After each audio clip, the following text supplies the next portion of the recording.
The thing about Steve is he's just a rock-solid guy. He's really special.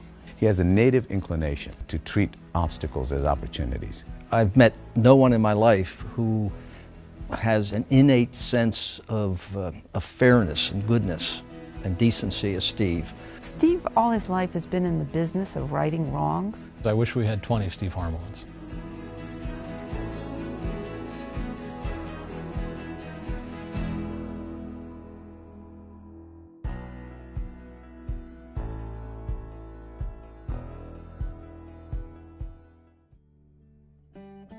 Steve and I shared an office, I think the same desk. We were both bachelors.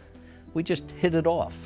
There are very bright, brilliant people, but not everybody who is brilliant is creative. And Steve always had that spark of creativity. Steve is somewhat like looking down the barrel of a machine gun when it comes to ideas. They just come out to you very, very quickly.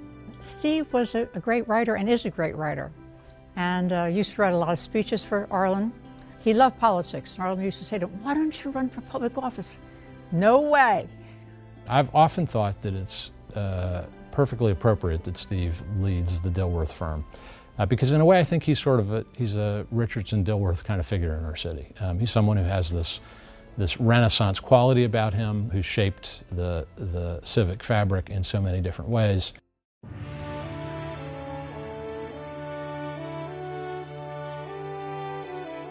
You know, I remember at the time of the Gross Clinic controversy and the prospect that that incredible painting would leave Philadelphia.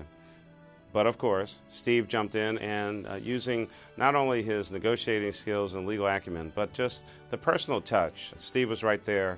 People trust his judgment, and I think for him to be out front in that effort was a sign that this could be done. He's a great Philadelphian, he cares about the city, and he can rally people to a civic cause about as well as anybody I know.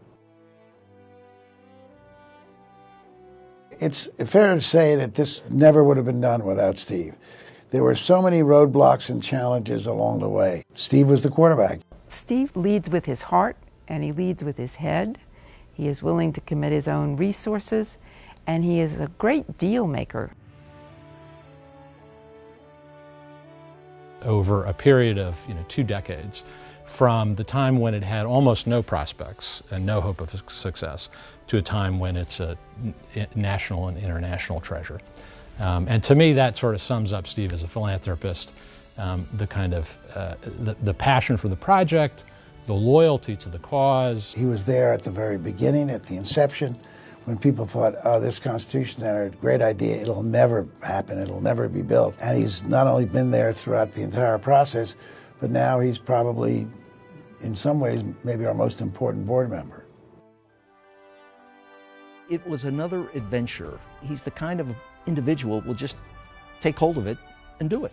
I imagine there were guns in the office that day. It was funny. It was sort of like a DMZ, a demilitarized zone. How many people in a career would take on that assignment? The moment when it converted from a possible acquisition to us taking part in an FBI sting a few weeks before we were about to open, again, Steve, there was a sort of gut check moment where Steve said, look, as your lawyer, I'm telling you, when they're asking us to take part in the sting, we shouldn't do it. There are too many risks, too much else we have to do. But as an American who wants to see that Bill of Rights go where it belongs, I'm telling you we should. Well, let me put it this way. He was Henry Kissinger. Shuttle diplomacy from one party to the next. Steve was brilliant and got it done. From the Convention Center to the Constitution Center, the barns, the recovery of the Bill of Rights. Steve's breadth of outreach into the community is tremendous. His life reads as though a screenwriter wrote it, but I don't think anybody can predict what Harmelin's going to do next. If I'm the king of metaphors, he is the emperor of metaphors. He has a way of capturing a story at the end, and before the metaphors come, I can see the glint in his eyes, and then here comes a zinger. One of us had the brilliant idea that maybe we should look for an apartment together because we were both single at the time, and it quickly became mooted because he met Julia, and a better opportunity presented itself. By the third date, he knocked on my door, and I just pulled her right in. There was something about Steve that was just extraordinary. They can come to him, all of them. We have a blend now. With any problem, he will solve that problem in a few minutes without making them appear weak or needy. How's this one compared to yours? When you use the phrase creative expression, I mean, no one has, has exhibited more creative expression than Steve. And to apply that to helping people with autism and similar kinds of disorders, it's just consistent with the decency and innate goodness of Steve and Julia. When he saw the work that the Green Tree School is doing, which is to educate the most seriously autistic children. These kids are the most vulnerable in our society, and I think that it touched him. I could really use a wish right now, wish right now, wish right now. He and Julia not only give money, they put their money where their mouth is, but Steve's actually willing to roll up his sleeves and do the work. It sounds like typical Steve taking on a tough job.